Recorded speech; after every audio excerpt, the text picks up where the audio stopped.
आप देख रहे हैं भवानी टाइम्स। साथियों, इस वक्त हम जिला परिषद कनिष्ठ महाविद्यालय देवरी के प्रांगण में खड़े। यहाँ कुछ लोग यहाँ पे उपस्थित है। हम चाहेंगे कि इनसे भी कुछ चर्चा करें और इनके क्या बात है, ये किस लिए आए, ये इसकी भी जानने की कोशिश करेंगे। तो गुरुजी, आप शिक्षक हो, यहाँ पर टीचर हो? आम्ही शिक्षक आहोत। जिल्हा परिषद अंतर्गत आम्ही सर्व काम करत आहोत आणि मी महाराष्ट्र राज्य प्राथमिक शिक्षक समिती गोंदियाचा एक जिल्हाध्यक्ष आहे। संदीप तिडके माझं पूर्ण नाव आहे। आणि या ठिकाणी आम्ही शिक्षकांच्या काही आमच्या प्रलंबित मागण्या आहेत, सोबतच आणि समाज विद्यार्थ्यांबद्दलच्या सुद्धा मागण्या घेऊन आम्ही ह्या सन्माननीय आज आपल्या राज्याचे उपमुख्यमंत्री महोदय आदरणीय एकनाथजी शिंदे साहेब या ठिकाणी येणार आहेत। तर त्यांना विद्यार्थी समाज आणि शिक्षकांच्या मागण्याचं निवेदन घेऊन आम्ही जाणार आहोत। संक्षिप्त मध्ये सर गुरुजी, अगर आप बताओगे तो थोड़ा सुविधा होगी। बिलकुल। तर सर्वप्रथम पहिली जी मागणी राहणार आहे, काल एक संचमान्यते संदर्भातला संपूर्ण राज्याची संचमान्यता प्रकाशित करण्यात आली आणि त्यामध्ये जे 15 मार्च 2024 ला एक संचमान्यतेचा शासन निर्णय काढण्यात आला होता, त्यामध्ये प्रचंड प्रमाणात दोष असून कालच्या संचमान्यतेनुसार राज्यामध्ये हजारो पद अतिरिक्त होणार आहेत। त्यामुळे बऱ्याच प्रमाणात शाळेमध्ये अवकळा निर्माण होणार आहे। आमच्या शिक्षण व्यवस्थेमध्ये प्रश्नचिन्ह निर्माण होणार आहे। आज या ठिकाणी 78 पट आहेत, त्या ठिकाणी 2-2 शिक्षक कार्यरत राहून राहिले आहेत। जर शिक्षकाविना जर शाळा तयार झाली तर विद्यार्थ्यांचं भविष्य धोक्यामध्ये येणार आहे। आणि आज ज्या पद्धतीने प्रशिक्षणाचा भडीमार या ठिकाणी सुरू आहे, तर अर्ध्या शाळा ओसाड पडलेल्या आहेत।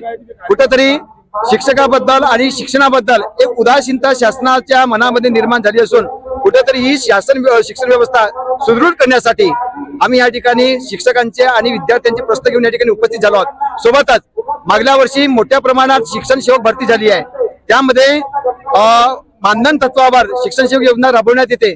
परंतु आज जी भरती झाली त्यामध्ये 35 ते 40 वर्षापर्यंत काम करणारे बऱ्याच प्रमाणात शिक्षक बांधव आहेत, त्यांचं लग्न झालेलं आहे आणि अशा परिस्थितीत त्यांना मानधन तत्वावर घेऊन त्यांना नोकरी देणं हे कुठेतरी त्या शिक्षकांवर अन्याय आहे। आज आपण विकसित राष्ट्र म्हणतो, विकसित महाराष्ट्र म्हणतो आहे, मोठमोठाले पूल बनवले जातात, मग त्यांना पूर्ण वेतनावर शासनाने घ्यावं, किमान त्यांचा कालावधी 1 वर्षापर्यंत आणावा आणि त्यांचं मानधन 40,000 पर्यंत करावं। ही मागणी सुद्धा आम्ही या निमित्ताने निवेदनामध्ये ठेवलेली आहे। सोबतच अनेक विद्यार्थी हिताचे सुद्धा आम्ही प्रश्न या ठिकाणी ठेवलेले आहेत आणि या मागण्याचे निवेदन घेऊन आम्ही सन्माननीय राज्याचे उपमुख्यमंत्री महोदय आदरणीय एकनाथजी शिंदे साहेब यांच्याकडे घेऊन जाणार आहोत आणि आम्ही आश्वस्त आहोत की आदरणीय उपमुख्यमंत्री महोदय आमच्या सर्व मागण्यांना न्याय देतील। तुम्हाला 40,000 मानधन तुम्हाला मिळायला पाहिजे अशी अपेक्षा आहे। वर्तमानामध्ये किती मिळत? सध्या 16,000 मानधन तत्वावर आमच्या शिक्षक बांधवांना मानधन दिले जात आहे आणि कुठेतरी आजच्या या धकाधकीच्या आणि ज्या पद्धतीने महागाई वाढली आहे, हे मानधन खूप अल्पशे आहे। कारण की या जिल्ह्यामध्ये सोलापूर, कोल्हापूर, कोकणमधून येणारे शिक्षक बांधव कार्यरत आहेत, त्यांचा परिवार आहे, मुलांचं शिक्षण आहे आणि आजच्या परिस्थितीमध्ये त्यांना 500 रुपये 600 रुपये रोजीवर त्यांना काम करून त्यांना 16,000 पर्यंत मानधन देणं हे कुठेतरी त्यांच्यावर अन्याय केल्यासारखं आहे।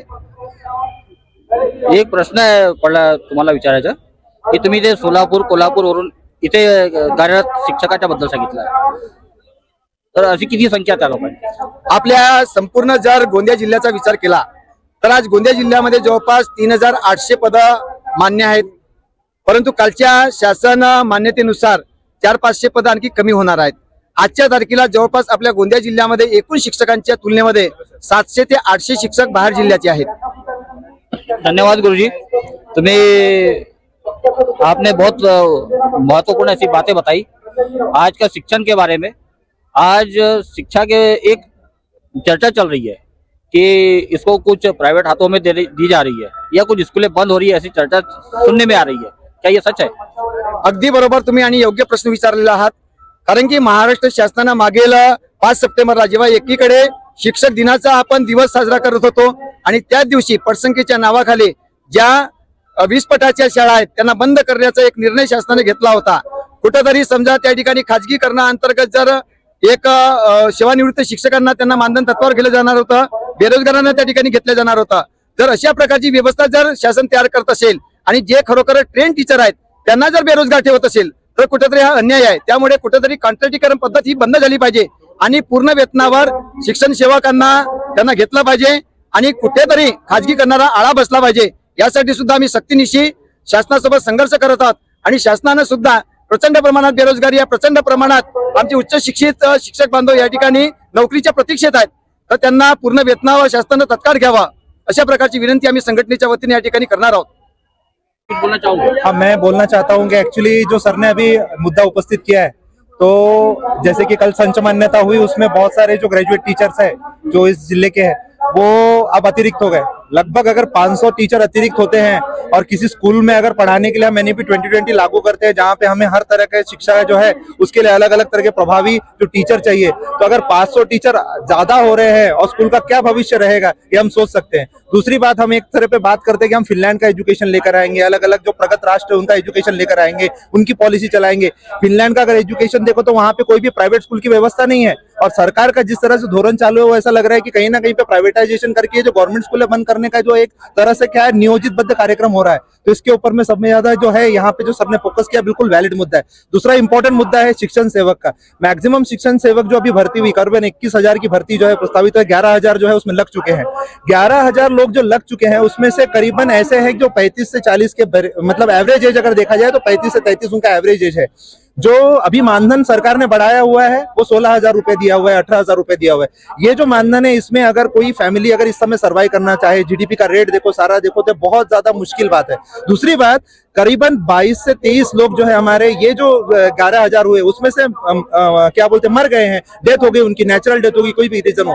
अगर ये शिक्षण सेवक लागू है उस समय पे उनको किसी भी तरीके का उनका बेनिफिट नहीं है, ये बेनिफिट नहीं है तो उनके परिवार को कोई सिक्योरिटी नहीं है, ये सारा नहीं है। सरकार एक तरह के बोल रही है हम आपको रोजगार दे रहे हैं, पर आपको रोजगार के साथ में सिक्योरिटी क्या दे रहे हैं? इसका क्या बेसिस है कि आप हमको सिक्योर कर रहे हैं? रोजगार देना इसका मतलब हमारे परिवारों को सिक्योर करना, हमारे भविष्य को सिक्योर करना, हमारे जीवन को सिक्योर करना, हमारे स्कूलों को सिक्योर करना, ये सारी चीजें संकट में नजर आ रही है। धन्यवाद सर। सर आप सबकी बातें मैंने सुना सर, भवानी टाइम्स के माध्यम से। एक मैं छोटा सा आप सबको सवाल पूछूंगा। आप लोगों के पास में शिक्षक आमदार होते हैं, 5 आमदार है मेरे ख्याल से यहाँ पर, तो उन आमदारों की भूमिका आप किस नजर से देखते हैं? आप थोड़ा सा संक्षिप्त बताइए क्या है। कुठेतरी वो आमदार आपके सवालों को विधानसभा में रखते हैं या नहीं रखते? ज्या पद्धतीनं आपल्या विधान परिषदेमध्ये तब्बल 12 पदवीधर शिक्षक मधले आमदार निवडून दिले जातात, परंतु ज्या पद्धतीनं आमच्या विद्यार्थी आणि शिक्षकांचे प्रश्न त्यांनी त्या विधान सभेच्या पटलावर उचलायला पाहिजेत, कुठेतरी ती भूमिका त्यांची कमकुवत दिसून येत आहे। जर आम्ही या ठिकाणी संपूर्ण शिक्षक बांधव रस्त्यावर येऊन संघर्ष करत आहोत, आज खऱ्या अर्थानं जो संच मान्यतेचा मुद्दा आज आम्ही नाही तर आमचे आमदार मोदयांनी त्या ठिकाणी उचलायला पाहिजे होता। आज बऱ्याचशा मोठ्या मोठ्या ज्या शाळा त्या बंद पडण्याच्या मार्गावर आहेत। आज संपूर्ण इमारती जर बघितला तर अशा जिल्हा परिषदेची एकही इमारत नाही, शाळा नाही, त्या ठिकाणची इमारत सुदृढ आहे। प्रत्येक ठिकाणी इमारतीचा प्रश्न निर्माण झालेला आहे, कुठेतरी शौचालय लागत आहेत, कुठेतरी फर्निचरचा मुद्दा तयार झालेला आहे। या मुद्द्याला अनुसरून आपले जे निवडणूक किंवा निवडून दिलेले जे आमदार महोदय, शिक्षक आमदार, यांनी प्रकर्षाने हे मुद्दे हाताशी घेऊन शासन दरबारी मांडायला पाहिजेत। पण कुठेतरी हे मुद्दे मांडण्यामध्ये आमचे आमदार महोदय कुठेतरी मागे पडत आहेत आणि त्यांना सुद्धा नम्र विनंती आहे की आपली जी शिक्षण पद्धती आहे खऱ्या अर्थानं गोरगरीब वाड्यावर रस्त्यावरील मुलांना शिकवणारी आमच्या स्थानिक स्वराज्य संस्था आहेत, या संस्था जर बंद पडल्या तर कुठेतरी जे फुले शाहू आंबेडकरवादी जे विचारसरणी आहे, ज्याला आपण महाराष्ट्राला पुरोगामी महाराष्ट्र म्हणतो आहे, तो कुठेतरी विचार मागे पडेल आणि आमचे विद्यार्थी कुठेतरी या शिक्षणापासून, या प्रवाहापासून दूर जातील। त्यामुळे शासनाने या शिक्षणाकडे एक व्यवसाय न पाहता याला सेवा म्हणून पाहावा। आज मोठ्या प्रमाणात पूल बांधले जातात, आपण बुलेट ट्रेन चालवताय, आज चंद्रावर आणि आकाश समुद्राच्या तळाशी आपण स्पर्श करण्याच्या गोष्टी करतोय, परंतु कुठेतरी या जमिनीमध्ये राहणारा किंवा गोरगरीब झोपड्यामध्ये जन्माला येणारा विद्यार्थी, त्याला जर आपण अशा प्रगत राष्ट्रामध्ये जर शिक्षण देत नसून ते कुठेतरी खंताची बाब आहे। शासनाने कुठेतरी या शिक्षण आणि आरोग्याकडे एक महत्त्वपूर्ण विषय म्हणून बघितला पाहिजे आणि त्यासाठी आम्ही आग्रही भूमिकेमध्ये आहोत आणि शासनाने कुठेतरी या बहुजनवादी जे आमचे गोरगरीब पालक आहेत त्यांच्यावर जे अन्यायकारक जे शासन निर्णय काढलेले आहेत ते शासन निर्णय मागे घ्यावा आणि कुठेतरी त्यांना न्याय द्यावा, यासाठी आम्ही नम्र विनंती परत शासनाला करतो आहे। धन्यवाद आप सभी शिक्षक महोदय का। साथियों यहाँ पर आप कुछ बोलना चाहिए, बताइए। शीतल वसंत खाडे, शिक्षण सेवक, शीतल वसंत खाडे, शिक्षण सेवक। आम्ही सर्वांनी मिळून जे सरांनी सांगितलं की शिक्षक सेवकांसाठी थोडासा विचार त्यांनी केला पाहिजे की आता जे नवनियुक्त शिक्षक आहेत ते आपलं काम प्रामाणिकपणे पार पाडत आहेत, परंतु त्यांच्याकडे लक्ष जर दिलं तर त्यांना ज्या सोयी सुविधा आहेत किंवा जे मानधन दिलं जातं त्या तुटपुंज्या मानधनावरती त्यांचा चालवणं किंवा त्यांचं सर्वाइव्ह करणं थोडंसं अवघड पडतंय। तर कमीत कमी त्यांच्या मानधनाकडे आणि तो शिक्षण सेवक कालावधी आहे तो कमी करण्याचा त्यांनी प्रयत्न करावा. कारण जर आपण समान काम समान वेतन आपण सगळं नेशन इतक्या पुढच्या ह्याच्यावरती दृष्टिकोनातून पाहतोय, आपण मुलांच्या बाबतीत प्रत्येक मुलाच्या बाबतीत इतका छान निर्णय घेऊन प्रत्येक मुलापर्यंत एज्युकेशन व्यवस्थित पोहोचलं पाहिजे याच्यासाठी प्रयत्न करतोय. तर कमी शिक्षक सेवक कालावधी करून त्या शिक्षकांना पण थोडंसं काहीतरी मान देऊन त्यांच्या पण काहीतरी मागण्या पूर्ण कराव्यात अशी मी त्यांना नम्र विनंती करते. आता एक अजून प्रश्न आहे सर तुमच्या मार्फत, पीएम श्री योजना याबद्दल जिल्ह्यामध्ये काही कार्यक्रम सुरू आहेत का? पीएम श्री योजनेच्या बद्दल कोणी सांगा, परिचय द्या. जिल्ह्यामध्ये कुठे कुठे राबवत आहेत, जिले में कितनी स्कूलों में इसका मराठी हिंदी बताइए आप, मुद्दा शासन तक जाने. मी दीपक मोतीराम कापसे जिल्हा परिषद हायस्कूल देवरी इथं कार्यरत आहे आणि पीएम श्री जिल्हा परिषद हायस्कूल देवरी आणि देवरीमध्ये भागी इथं पीएम श्री जिल्हा परिषद शाळा आहेत.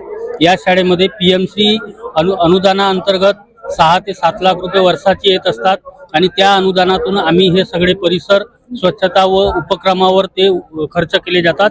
तसेच इतर बाबी या शाळेमध्ये संच मान्यता नसल्यामुळे इथे जे शिक्षक आहेत ते शिक्षक यायला पाहिजे ते येत नाही आणि त्यामुळे शासनाला विनंती आहे की संच मान्यता पूर्ण करावी व या शाळेला न्याय द्यावा. तसेच इतर भागीमध्ये सुद्धा तशाच पद्धतीची परिस्थिती आहे की सर्व परिस्थिती आपण दूर करावी ही विनंती. धन्यवाद.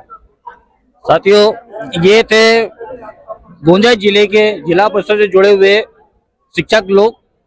इनकी समस्या ये थी कि जिले की दुर्दशा शिक्षकों के अंदर में जो हो रही है, जो छोटे से मानधन पर काम कर रहे हैं, इन बढ़ती हुई महंगाई का इनके ऊपर में असर पड़ रहा है.